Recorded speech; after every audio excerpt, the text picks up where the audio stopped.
Yan, no? Sabi diyan sa Isaiah chapter 40 verse 28 to 31. Sabi diyan, do you not know?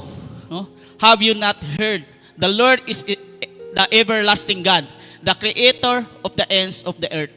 He will not grow tired or weary, and his understanding no one can fathom. He gives the strength to the weary and increase the power of the weak. 30, even youths grow tired and weary, and young men stumble and fall.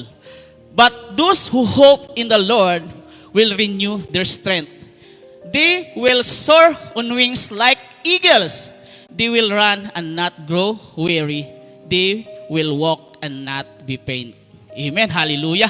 Salamat no sa napakagandang mensahe ng binaba sa atin ng ating Panginoon. Kaya, hallelujah, manalangin muna tayo. No? Yes, Lord God, we worship you. We glorify your name, Panginoon. Ikaw ang Diyos na dakila at tunay sa bawat isa sa amin, Panginoon. Lord, nandito ako, Panginoon, humaharap sa iyo, Panginoon, at nanikluhod sa iyo, Panginoon, O God. Lord, i-entrust to you, Lord God, kung ano man yung pinaparating mo sa amin na revelation about the Isaiah, Panginoon, O God. I know, Father God, na may paparating ka sa bawat isa sa amin, Panginoon. O God, Lord, our dispersed, Panginoon, O God, nawa, Panginoon, O God, na matutunan namin, Panginoon, na tumingala sa iyo, Lord.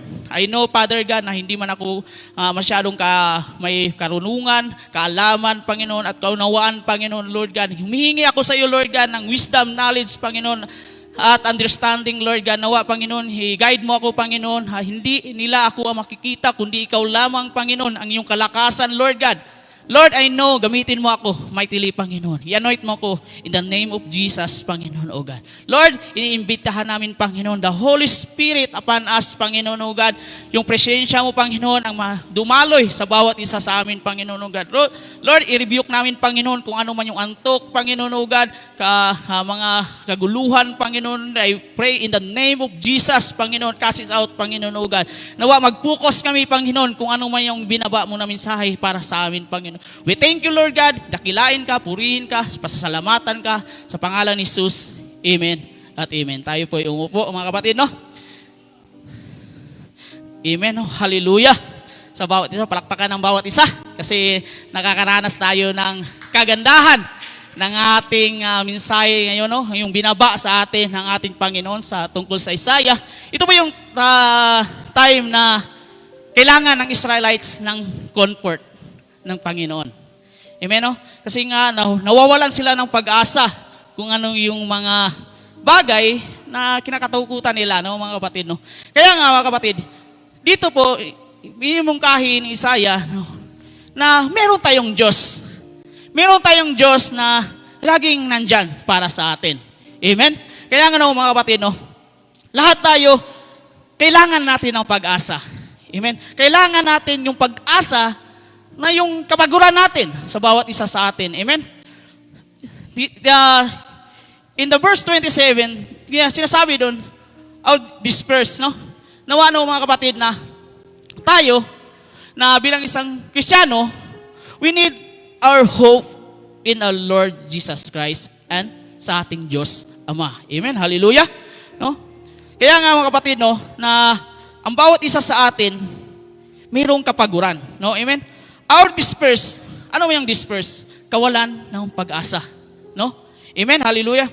If you have problems, kung meron daw tayong problema, and we all do, no? Lahat tayo mayroong problema. Then, take a good look at the God. Kailangan natin tignan ang Panginoon. Kung may pinagdaanan man tayo, every trials, problems man, tignan natin ang Panginoon. Amen? Kaya nga, no? Sinasabi dito, remind yourself of who is. Dapat alahanin natin yung sarili natin na sino ang ating Panginoon sa buhay natin. Kung sino ang Diyos na kinilala mong Diyos ngayon. Amen? Sino ba siya? Then sabi pa rito, move from disperse to God's greatness.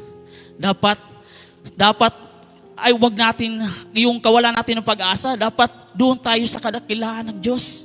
Amen? Kaya nga minsan, no, mga Kristiyano, madami nag-stumble. Sabi dyan, no? Madami nag-stumble kasi hindi nila hinahanap ang Panginoon. Hinahanap yung sarili nila. Amen? Sarili lang niya hinahanap, hindi ang Panginoon. Kaya nga mga kapatid, no, kung tayo bilang isang Kristiyano, kailangan natin ng pag-asa ng ating Panginoon. Ano bang title natin today? This is the title today, no? Hope for a tired Christians, no? Pag-asa sa mga pagod na Kristiyano. Amen. Madami pong Kristiyanong pagod, no? Sino bang hindi pagod dito sa trabaho? Amen. Lahat tayo, no exempted. Amen. Lahat po tayo pagod. Pero kung pagod ka pa sa trabaho, pagod ka pa kay Lord. Amen. No? Kaya nga kailangan po natin ng pag-asa, no? Kailangan po natin ng strengthen sa ating Panginoon. Kailangan natin ng kalakasan sa ating Diyos. Amen? Kaya mga kapatid, no, wag mong hanapin yung pag-asa mo sa pagod sa mga pastor, ano, sa mga kaibigan, sa mga pamilya. This is the instrument. Amen? Sila po instrumento lamang. Sabi pa nga nila, the church's hope is not a pastor. Amen? Ang simbahan daw, ang pag-asa sa simbahan, hindi sa pastor, hindi kay Brother Rimel, no? Hindi. Amen? Sabi ito, no matter how gifted, no? Kahit paanong katalinuhan niya, no? Or eloquence, no? Kahusayan sa pananalita. Amen? No? No matter how great, the church's hope is a God and His gospel. Amen? Tired and discouraged Christian, as we look to God and wait for His gospel promises. No? Amen? Kaya nga mga kapatid, kung tayo pagod, nung na-discourage man tayo, as a Christian, huwag natin hanapin sa bawat isa sa atin. We look to God and wait to His promises. Amen? Kaya nga mga kapatid, sinasabi dito sa atin, tignan natin ang Panginoon. No? Tignan natin ang Panginoon kung yung ibibigay niya sa atin ng pag-asa. Amen? Kaya nga nasabi pa dito, we can move forward with renew your strength. No? We can move more expectancy, no? More confidence, more faith, more God reliance. Dapat yung pagtitiwala natin sa Diyos ay nandun, mga kapatid. Kahit pagod tayo sa trabaho natin, huwag tayong mapagod sa Panginoon. Amen? Hallelujah! Have a question to you, no? Meron akong tanong sa inyo. Have a question I want to ask you today. No? Meron akong tanong sa inyo na pwede ba tayong ganito na pagod? No? This is the question. No? Sabihin niyo sa yung katabi niyo, are you tired? Amen? Di ba? Pagod ka ba? Di ba? Natatanong natin yan sa sarili natin. Pagod ako ngayon. Hindi mo na ako magsisimba. No? Pagod ako ngayon kasi madami akong ginagawa kagabi. Di ba? Madami akong ginagawa sa isang araw. Hindi muna kasi magre-relax muna ako ngayon. Matulog muna ako ngayon. Yan po ang tinatanong sa atin ng sarili, sa bawat isa sa atin. Yung sarili, pagod ba ako? Kailangan ko ba magsimba doon? Amen? Kailangan ba talaga pumunta sa church? Yes. No? Okay lang kung may mga overtime, no? Kung kailangan talaga, no? But kung libre ka naman, pumunta ka sa Panginoon. We need a hope, no? Na kailangan natin ng kalakasan ng Panginoon. Sino ba itong may cellphone nito? Amen. Hallelujah. No, di ba? Pag nalulobat tayo, kagad natin sina-charge. No? Para manumbalik yung battery. No? Kaya ganon din tayo. Kailangan din natin ng Church, kailangan natin ng connection sa ating Panginoon. Amen? Kung tayo ay napapagod, no? We need to charge sa ating Panginoong Diyos. Amen? Hallelujah, no? Are you tired and weary this morning? Do you feel overwhelmed? No? God invites you to come to Him and find hope and strength. Kung tayo daw ay napapagod, sa umaga ngayon, napapagod man tayo araw-araw, iniimbitahan ka ng ating Panginoon to come. No? Panghanapin natin ang pag-asa at kalakasan sa Diyos. Amen? Hindi sa kaibigan. Hindi sa girlfriend and boyfriend. Amen? Hallelujah. Kaya nga mga kapatid, no, we find our hope to God. No? Siya yung magbibigay lakas sa atin. Amen? Hallelujah.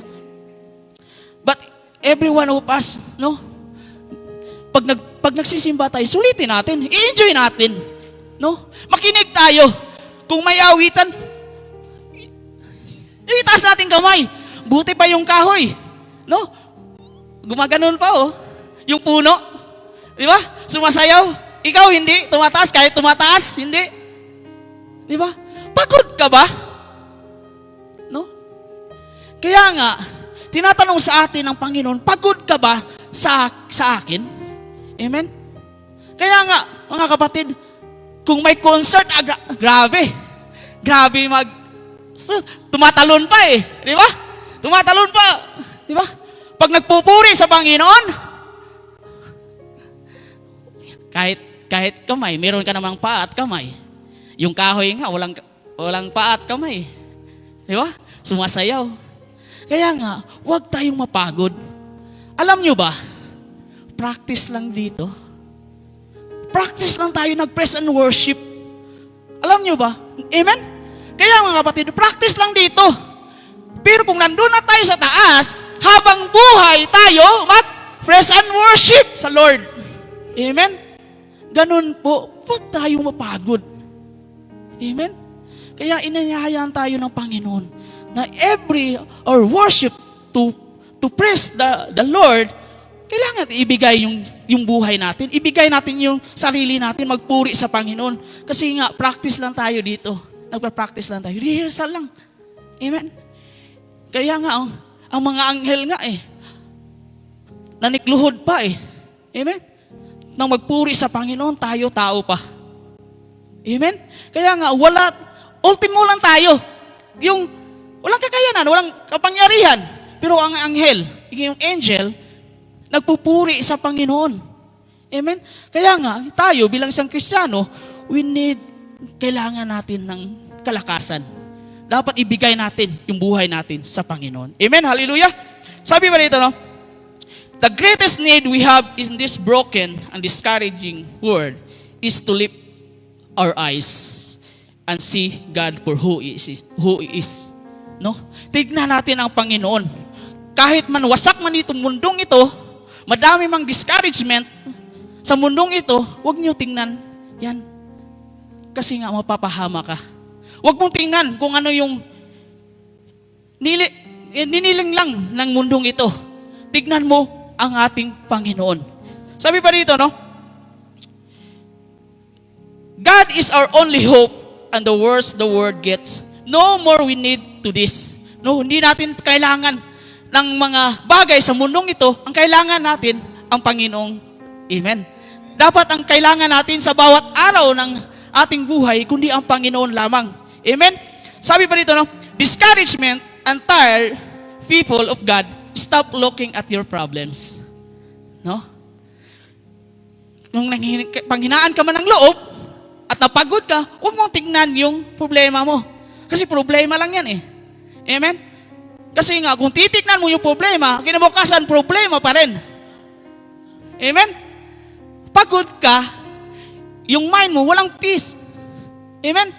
Kaya nga mga kapatid, no? Start looking at God because this is what happened, no? The tireless God strength will overflow into your life. Amen? ang kalakasan ng Diyos ay umaapaw ito sa buhay mo. Amen? Ganun po. Kahit mapagod tayo, pero ang kalakasan ng Diyos ay umaapaw pa rin sa ating buhay. Amen? Kaya ano ba yung kailangan natin gawin? No? Bilang isang Kristiyano. Kung hanapin natin ang pag-asa sa mga pagod na Kristiyano, ano ang kailangan dapat natin gawin? Number 1, admire. No? Admire. Dapat humanga tayo sa ating Diyos. Sabi ito, admire the wonders of God. Hindi ko na lang sinali dyan. No? Admires the wonders of God. No? Humahanga daw tayo sa kababalaghan ng Diyos. Amen? Bakit tayo mag-admire? Bakit tayo humanga sa Diyos? Bakit kailangan natin humanga sa Diyos? Number 1, sabi dyan sa Isaiah chapter 40 verse 28 in NIV version, no? Do you not know? Have you not heard? The Lord is the everlasting God, the creator of the ends of the earth. He will not grow tired and weary, and His understanding no one can fathom. Amen? Sabi niya dito sa Tagalog, hindi nyo ba alam o hindi nyo ba narinig? Ang Panginoon ay walang hanggang Diyos na lumikha ng buong mundo. Hindi siya napapagod o nanghihina at walang nakakaarok ng kanyang isip. Amen? Kaya ina-admire natin siya. Bakit? Kasi nga, siya yung may gawa at lumikha itong mundo. Amen? Kaya nga mga kapatid, no, sinasabi sa atin ng Panginoon, bakit ka napapagod? No? Bakit ka nawawala ng pag-asa? You're hopeless, no? Nawawalan ka ng pag-asa. Ikaw ba'y may gawa ng mundo? No? Sabi ng Panginoon, ikaw ba'y may gawa ng mundo? Dala-dala mo ba yung mundo? Pero sabi ng, dapat hangaan natin ang Panginoon natin. Kasi nga, siya yung creator ng mundong ito. Siya ang creator sa lahat ng nilalang dito sa mundo. Amen? That is the reason why we need God's. No? Bakit ba tayo nandito? Dahil po sa salita ng Panginoon. Bakit ka nandito? Dahil sa kakayanan ng ating Panginoon. Amen? Hindi ka nandito dahil kay pastor. Hindi ka dahil dito dahil kay Brother Remel, kay Brother Moy, kay Ninang Jem. No? Amen? Hindi ka nandito. Dahil nandito ka para gusto mo marinig ang salita ng Panginoon. Amen? Kaya nga, mga kapatid, no, dito natin, matandaan natin na kaya gawin ng lahat ng ating Panginoon. Walang makakaarok sa kanyang pag-iisip. Amen? Sa atin meron Kaya nating i-vision ng ating sarili. Pero si Lord, kung ano yung ginugusto niya, gawin niya. Amen? Ganun po ang ating Panginoon. Then, to us every week, not because we need new information, but because we so quickly forget. Kasi nga kapatid, hindi tayo nandito dahil sa bagong impormasyon lamang. Oh, yung bago ata yung impormasyon na, mayroon ako matutunan doon. Marami sigurong marites doon. Amen? Hindi po ganun po mga kapatid, no? Kasi mabilis din kasi tayo mga kapatid, no?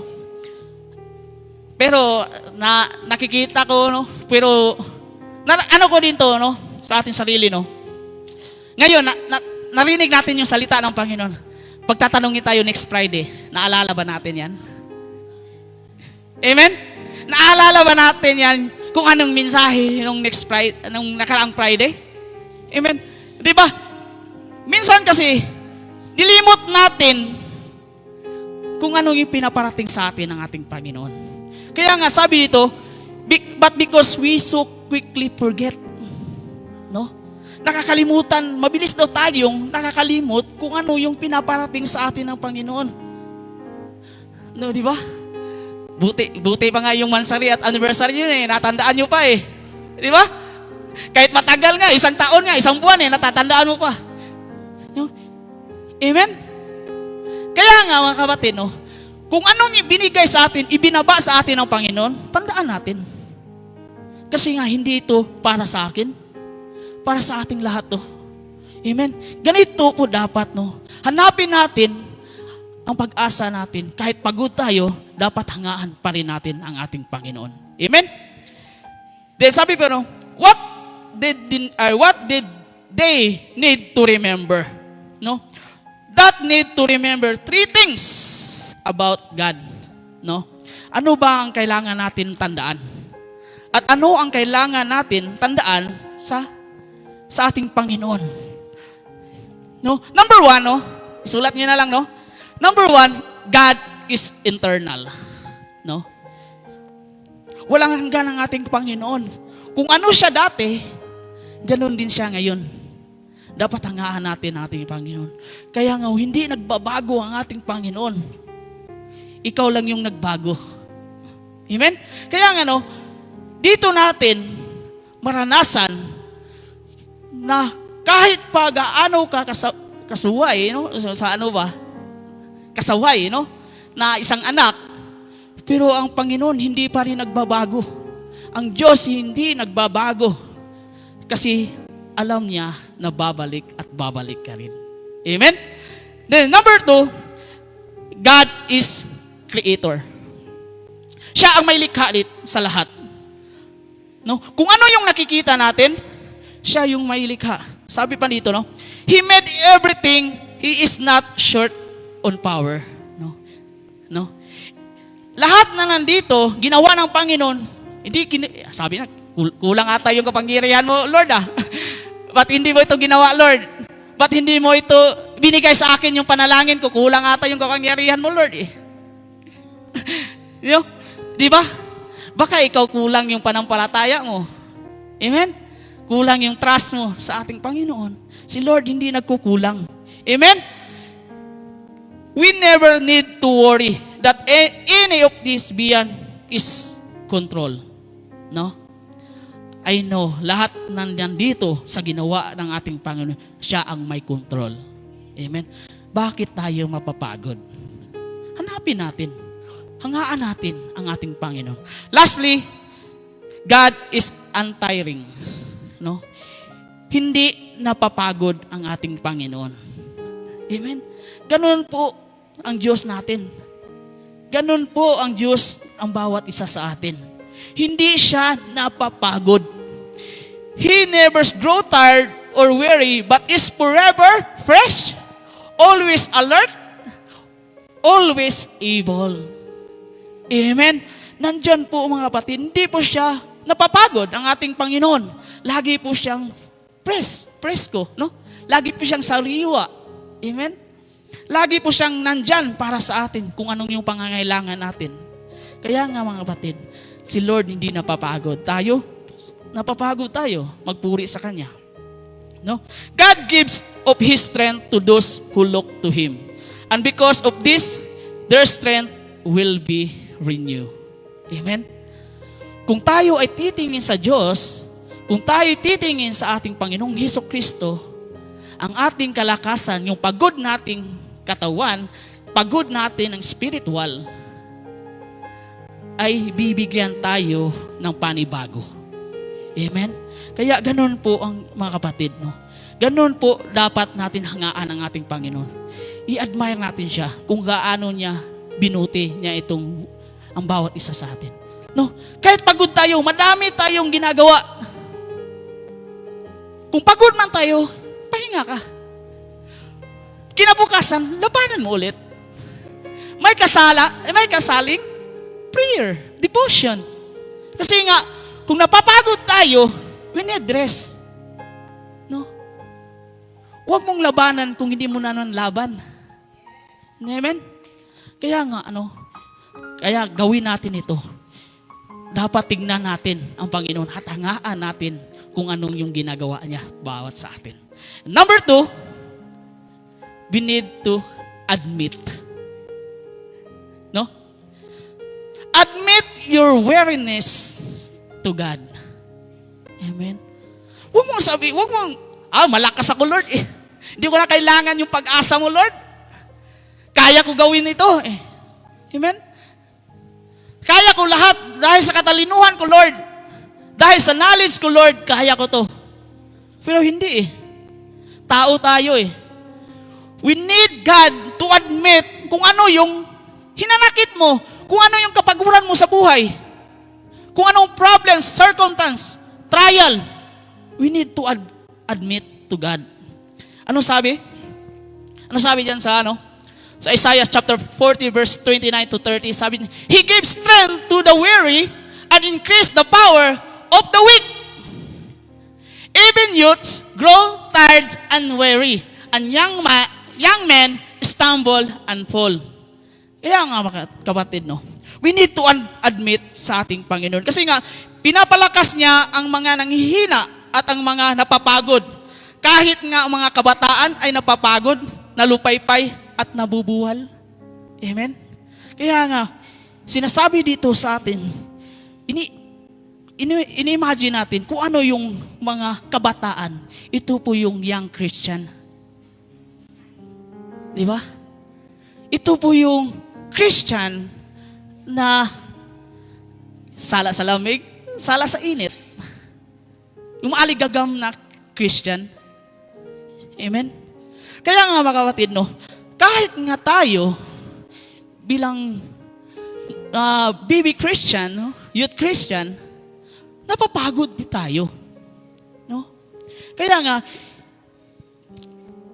ang Panginoon dito sa atin, sinasabi niya na kailangan mo i-surrender. I-admit mo sa Kanya kung anong yung kapaguran mo sa buhay. Kung ano may yung bagabag sa iyong puso na hindi mo kayang gawin. Kailangan po natin i-surrender sa Panginoon. Amen? Kailangan po natin yan. Kasi nga sabi sa 29, God will always provide strength to His follower. No matter if they are tired, pagod man tayo, sick, o may sakit tayo, hopeless, walang pag-asa, or defeated. Kasi nga, natatalo tayo minsan. Di ba? Natatalo tayo sa mga laban natin hindi kaya. Kailangan po natin ang kalakasan ng Panginoon. Para yung kalakasan ni Lord, sabi nga sa salita ng Panginoon, the battle is not yours. Yes, amen, hallelujah, belongs to the Lord. Kaya nga mga kapatid, kung tayo ay lumalaban sa bawat sarili natin, sa mga ginagawa natin, hindi natin matatalo. Kailangan natin ang kalakasan ng Panginoon. Kailangan natin yung kalakasan at pag-asa sa mapagod nating sarili. Kailangan natin si Lord. Kaya nga mga kapatid, hallelujah, kailangan natin i-admit sa Panginoon. Kasi nga, sabi nga ni Ortlund, sabi dyan, human strength at its prime will inevitably fail. Bakit daw? Kasi nga, ang lakas daw ng tao, ito'y napakagaling. Sabi niya, sa kalakasan ito, ay hindi maiwasang tayo ay mabibigo. Mabibigo tayo. Oo, may lakas tayo. Alam ko, meron tayong bawat isa sa atin may lakas. Pero sa ating kalakasan lamang, tayo ay nabibigo. Kasi ikaw yung nasusunod, hindi ang Panginoon. Kaya nga mga kapatid, we need to admit our weariness to God. Kailangan natin i-admit na hindi natin kaya to. Bilang tao, hindi natin kaya. Kasi alam ng Diyos na tayo bilang isang Kristiyano may kapaguran din. Pero kailangan natin ng strength ng Lord para sa atin. Kaya wag mo akuin yung kapaguran mo, yung hopeless mo sa buhay, wag mo akuin. Kasi hindi mo yan laban. Laban ni Lord yan para sa iyo. Amen? Lastly, mabilis lang tayo, Lastly, advance. Advance by waiting on God. Amen. Dapat tayo, habang naghihintay tayo sa ating Panginoon, dapat sumulong din tayo. Amen? Dapat mag-advance din tayo. Habang naghihintay tayo sa ating Panginoon, dapat tayo move forward. No? Amen? Dapat manampalataya tayo habang naghihintay tayo sa promises ni Lord. No, na habang naghihintay ka, nakatingala ka doon, natutulog ka. Amen? Habang hinihintay natin kung ano yung promises ni Lord, we need to worship. Attend tayo ng Bible study, prayer meeting, habang naghihintay tayo. Kasi yung hinihintay mo, hindi lang yun ang ibibigay sa iyo. Amen? Madami pang ibibigay sa atin ng ating Panginoon. Anong sabi sa Isaiah chapter 40 verse 31? Kasi sabi dyan, But those who hope in the Lord will renew their strength. They will soar on wings like eagles. They will run, not grow weary. They will walk and not be faint. No? Sabi ng Panginoon dyan, no? Ngunit ang mga nagtitiwala sa Panginoon ay muling magkaroon ng lakas. Lilipad sila ng gaya ng isang agila. Tumakbo man sila ay hindi napapagod. Lumakad man sila ay hindi manghihina. Amen? Kaya nga tayo mga kapatid, no? Kung nagtitiwala tayo sa Panginoon, kung may hope tayo sa Panginoon, kung may hope tayo, trust sa Lord at believe sa Lord, bibigyan tayo ng kalakasan ng ating Panginoon. Amen? Kung ikaw may nanghihina, Christian, kung ikaw may nahihina, kung may nanonood dyan, no, sa ating online, God will renew your strength.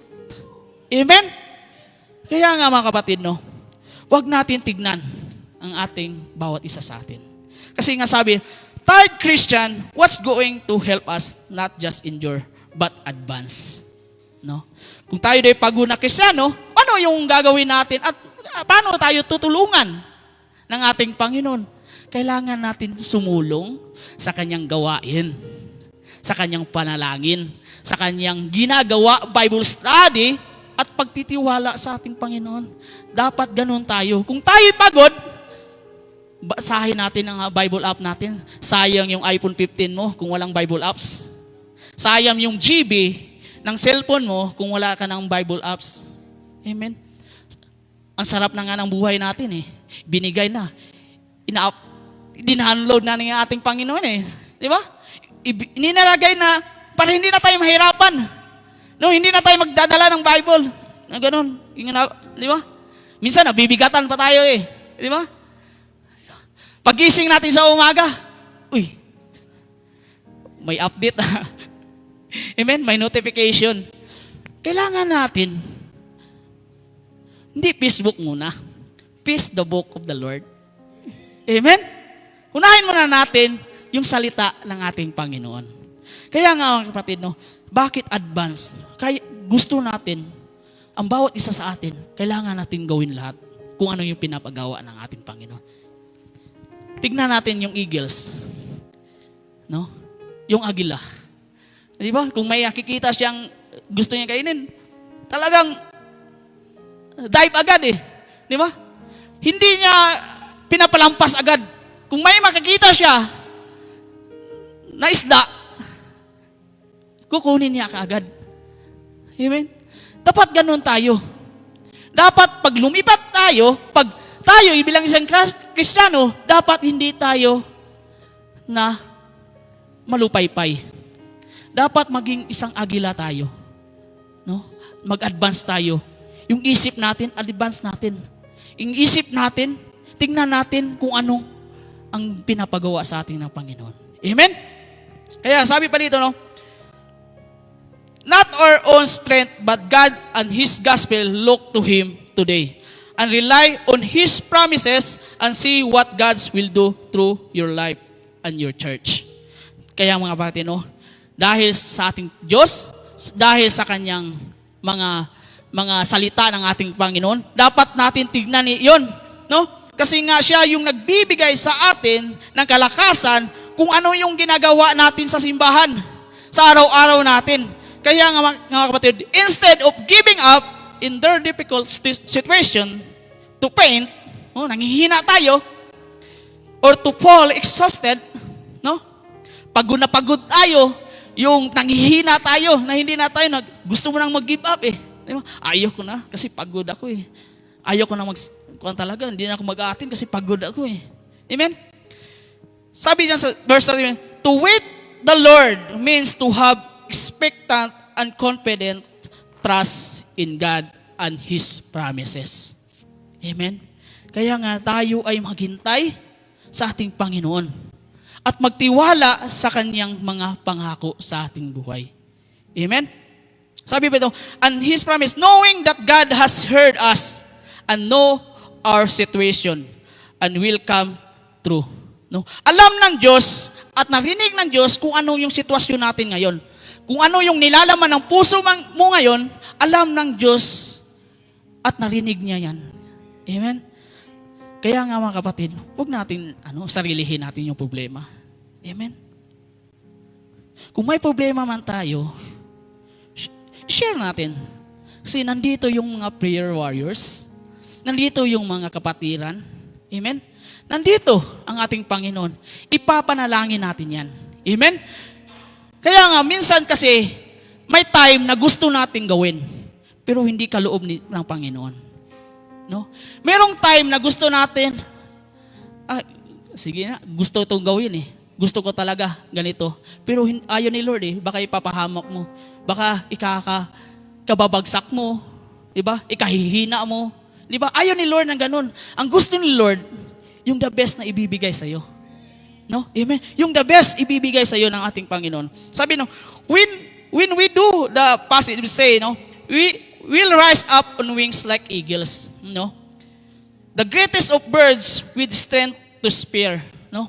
Alam natin yung kalakasan ng ibon na ito. No? Alam natin yung pakpak niya, sobrang bilis. No? Hindi napapagod. Tayo, mga kapatid, isang hakbang lang nga yan sa sa baba eh, pagdating, di ba? Inihingal pa tayo, di ba? Kaya nga mga kapatid, no, kasi nga, sabi dito no, sa atin, no, kailangan natin kalakasan ng Diyos. Will run, not be weary. Walk, not faint. No? Dapat lumakad tayo at hindi tayo naghihina. Lakad lang tayo, buhay Kristiyano. Huwag tayong manghinaan ng loob. Kung ano man yung sinasabi sa atin, ini-inject ng mga kalaban o mga temptation sa buhay natin, sa life natin, huwag natin silang tignan. Lakad lang tayo patungo sa ating Panginoon. Amen? Sabi pa nga ni Dr. Warren Wiersbe said, no, sabi niya ito, the journey of 1,000 miles begin with one step. Amen? Sabi nito, ang paglalakbay ng 1,000 milya ay nagsisimula sa isang hakbang. Amen? Kaya mga kapatid, no, kahit man gaano kalayo, nasisimula pa rin yan sa unang hakbang. Amen? Kahit nahihirapan man tayo, nung una nga, hindi ka nahihirapan. Ngayon pa, susuko ka na. Amen? Huwag tayong sumuko. Kasi nandyan yung Panginoon sa atin. Sabi pa dito, no? The greatest heroes of faith are not always those who seem to be soaring. No? Ang pinakadakilang bayani daw ng panampalataya ay hindi palaging yaong mga tila ay umaangat. No? Hindi sila, no? Kahit na sobra ka ng panampalataya sa Panginoon, ay napapagod pa rin. No? Kahit na gaano ka pa, no? Pastor ka man, no? Leaders ka man, napapagod at napapagod ka pa rin. Amen? Ayan, sabi ba dito, no? Then, often of this who are patiently plodding, as we wait on the Lord, He enable us not only to fly higher and run faster, but also to walk longer. Blessed are the plodders, for they eventually arrive on their destination. No? Amen? Habang daw tayo naghihintay, tayo sa Panginoon, binibigyan daan niya tayo hindi lamang sa lumipad ng mas mataas at tumakbo ng mas mabilis, kundi pati na rin ang lumakad ng mas matagal. Mapalad daw yung taong nananatili, mapalad yung mga magsasaka, di ba? Yung alam natin yung magsasaka eh, di ba? Yung magsasaka, no, alam nila na hindi pa time ng tig-harvest ngayon eh. kailangan pa dumaan pa sila ng mga season na ano ilang palay nila, no? Pero naghihintay sila para maka-harvest. Dapat yun bilang isang Kristiyano, habang naghihintay tayo sa Panginoon, sa kanyang pagpapala, baka sabihin natin, pag naghihintay ito, ang dami sigurong pag naghihintay tayo, madami pang lubak-lubak na daan na kaya natin gawin. No? Dami pa tayong mga daan na kayang lusutan, no? Amen. Pero sinasabi dito sa atin, no? Mapalad tayo sa nanatili sa atin.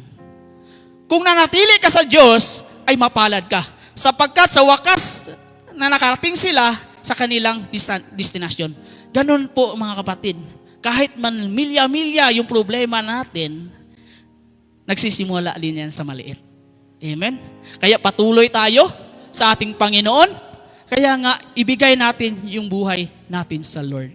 Hindi natin sarilihin. Kaya nga, ang conclusion natin, tayo tumayo, no, mga kapatid? Basahin natin, Philippians chapter 4 verse 13. For I can do everything through Christ who gives me strength. No? Ang lahat ng ito'y magagawa ko dahil sa lakas ng kaloob sa akin ni Kristo. No? Kaya nga mga kapatid, no matter what life through your way, you can survive anything with God by your side. Amen. Kahit man mga bagay na hindi mo akalain na hindi kayang gawin mo, pero ang Panginoon nandyan pa rin sa tabi mo. Kaya mo i-survive yan. Kaya mga kapatid, tayo ay manalangin.